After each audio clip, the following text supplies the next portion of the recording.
Lies and falsehoods are trapped in.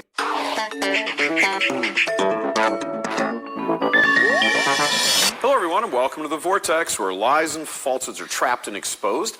I'm Michael Voris. It's becoming quite apparent that in his admiration for establishing a one-world government administered by a new world order, America is an object of hate for Pope Francis.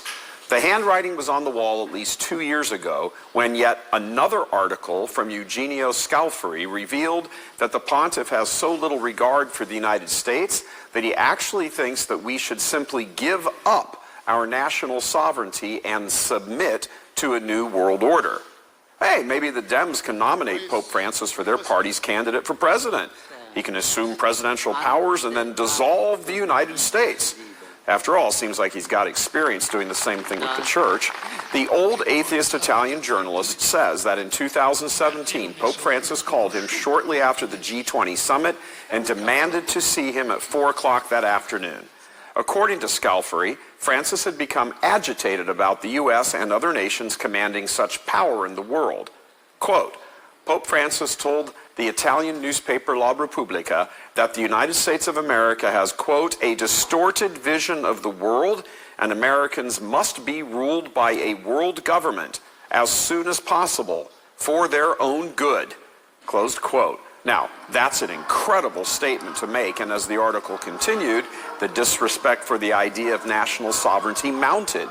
European nations also came under the papal displeasure. Quote, I also thought many times to this problem and came to the conclusion that, not only but also for this reason, Europe must take, as soon as possible, a federal structure, closed quote. There is, without a doubt, an extreme dislike with this Pope of anything that strikes of nationalism, meaning national sovereignty. Since America seems to lead the world in the area of national pride, the U.S. has never passed over in the papal condemnations of national sovereignty. Somewhere, somehow, he has in his head that the idea of individual nations is bad because that translates into immigrants being mistreated. And among rich nations, the first world nations, poverty escalates and the poor are taken advantage of. That's what he thinks. And so the solution for him is to introduce a one-world government ruled by a single new world order so all immigrants can get a fair shake out of life. Last week, the reports came out that Pope Francis thinks national pride, touted by political conservatives, is the beginning of Nazism reappearing.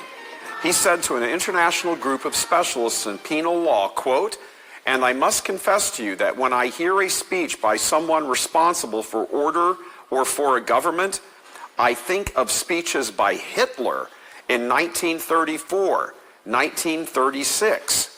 They are inadmissible behaviors in the rule of law and generally accompany racist prejudices and contempt for socially marginalized groups.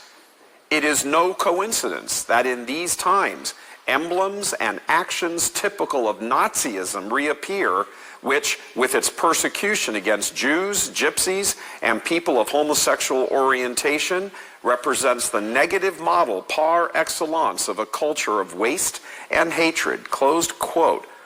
Pope Francis has drunk the Kool-Aid of the left. So there it is, perfectly framed by this pontificant. Immigrants and homosexuals need to be protected classes. Sovereign nations must give way to those who do not respect borders and those who reject natural law. And nations now bordering on embracing Nazism must surrender their independence because it is the will of God. For their own good, the nations of the world, especially the powerful ones, must pass out of existence, surrender themselves, and abolish their borders for their own good. When Americans are chanting USA at sporting events or political rallies for Republicans, in Pope Francis's head, that apparently rings as Sieg Heil. This is dangerous, dangerous stuff. For the occupant of the throne of Peter to be outward, publicly demonizing nations, especially the leading nation which defeated the Nazis, as Nazis themselves, a line has been crossed from which there is no coming back. To then turn around and underscore that part of what makes a person a modern-day Nazi is to not go along with the homosexual agenda and resist the evil. This is beyond the pale and has to be called out. Pope Francis has moved into territory that no pope has ever transgressed. He's transferring the mission of the church from the salvation of souls to the foundation of a one-world government. What precisely the role of the church itself would be in that new world order, well, that still seems a little vague, but one thing is clear: Francis never criticizes Islamic nations. He never tells them to clean up their act and stop throwing homosexuals off roofs, as seen here. He never has a word of criticism for their brutality of FGM, female genital mutilation, or sponsorship of world terror, or torture, or forcing people in their nations to convert or have their heads cut off. Yet he has no problem with hiding behind the Italian military surrounding the walls of the Vatican, protecting him from that same Muslim threat. This pontificate is a political disaster and has gone completely off the rails. Serious questions need to be asked about all of this. Homosexual men, many of whom are either abusers or covered up the abuse, placed into powerful posts. Theft of hundreds of millions of euros. Constant lies and denials of repeated press reports that ring more than true.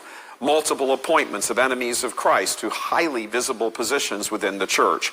And now, hurling accusations at political conservatives that their love of country makes them Nazis, and opposing the gay agenda means conservatives want homosexuals marched off to gas chambers. This is outrageous. Francis hates America because America represents everything his twisted political worldview stands in opposition to.